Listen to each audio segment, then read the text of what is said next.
பிறந்தநாள் வாழ்த்துக்களை உலகெங்கும் சொல்லிக்கிட்டு இருக்காங்க. கேப்டனுடைய இந்த பிறந்தநாள் ஒட்டுமொத்த தமிழர்களுக்கும் உலக தமிழர்களுக்கும் நாம இதை சமர்ப்பிக்கிறோம். இந்த நாளில பல்வேறு நலத்திட்ட உதவிகளை நாம செய்ய இருக்கிறோம். இன்றைக்கு நம்ம தலைவருடைய 72வது பிறந்த நாள். இது மக்களுக்கான நாளாக, வறுமை ஒழிப்பு தினமாக,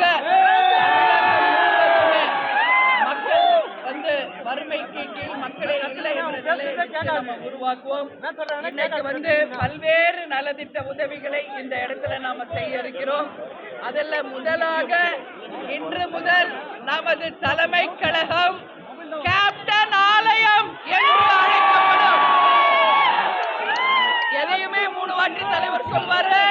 இன்று முதல் நமது தலைமை அலுவலகத்தின் பெயர் கேப்டன் ஆலயம். கேப்டன் ஆலயம். அது மட்டும் இல்லாம இன்னைக்கு கேப்டன் நியூஸ்ல கேப்டன் ஆலயம் அப்படிங்கிற ஒரு யூடியூப் சேனலை நம்ம இப்ப தொடங்க இருக்கிறோம். அதுவும் இப்ப அந்த 2க்கும் இன்னைக்கு லோகோ வெளியிட போகிறோம். அது மட்டும் இல்லாமல் எப்பொழுதும் நாம வழங்குவது போல் எம்ஜிஆர் பள்ளிக்கூடத்திற்கு 50,000 ரூபாய் இப்ப அந்த மாணவர்களிடையே தரப்போகிறோம். எம்ஜிஆர் காது கேளாதோர் பள்ளிக்கு அனைவருக்கும் உணவு இப்போ செல்ல இருக்கிறது. அது மட்டும் இல்லாமல் மலைவாழ் மக்களை சேர்ந்த ஜீ தொலைக்காட்சியில நான் ப்ராமிஸ் பண்ண மாதிரி அப்பு சுவாமி அவர்களுக்கு 2 சக்கர வாகனத்தை இன்னைக்கு மலைவாழ் மக்களுக்கு தேசிய முற்போக்கு திராவிட கழகத்தின் சார்பாக நாம இப்ப தர இருக்கிறோம்.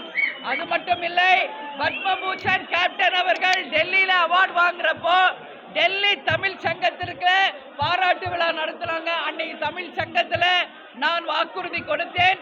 இனி ஒவ்வொரு ஆண்டும் கேப்டன் பிறந்தநாள் அன்னைக்கு நிச்சயமாக டெல்லி தமிழ் சங்கத்திற்கு கட்சியின் சார்பாக 1 லட்சம் ரூபாய் வழங்குவோம் என்று சொன்னோம். அது வகையில இன்னைக்கு 1 லட்சம் ரூபாய் நம்ம கொடுத்திருக்கிறோம். அதன் மூலம் பல்வேறு மாணவர்களுக்கு இன்னைக்கு நலத்திட்ட உதவிகளை டெல்லியில தர இருக்கிறார்கள். அது மட்டும் இல்லாமல் நம்மளுடைய நாட்டோட மரம் பனை மரம், அந்த பனை விதைகளையுமே இன்னைக்கு நாம தர இருக்கிறோம். இன்னைக்கு வருகின்ற அனைவருக்குமே அன்னதானத்தை தலைமை கழகத்தில் தர இருக்கிறோம். தலைமை கழகம் என்று கிடையாது, இன்னைக்கு தமிழகம் முழுவதும் அனைத்து மாவட்டம், ஒன்றியம், நகரம், பேரூர், ஊராட்சி கிளை கழகங்கள் வரை கேப்டன் புகைப்படத்தை வைத்து தமிழ்நாடு முழுக்க இன்னைக்கு அன்னதானங்களும் நலத்திட்ட உதவிகளையும் வழங்கும் எங்களுடைய கழகத்தினருக்கு வாழ்த்துக்களை தெரிவித்துக்கிறோம்.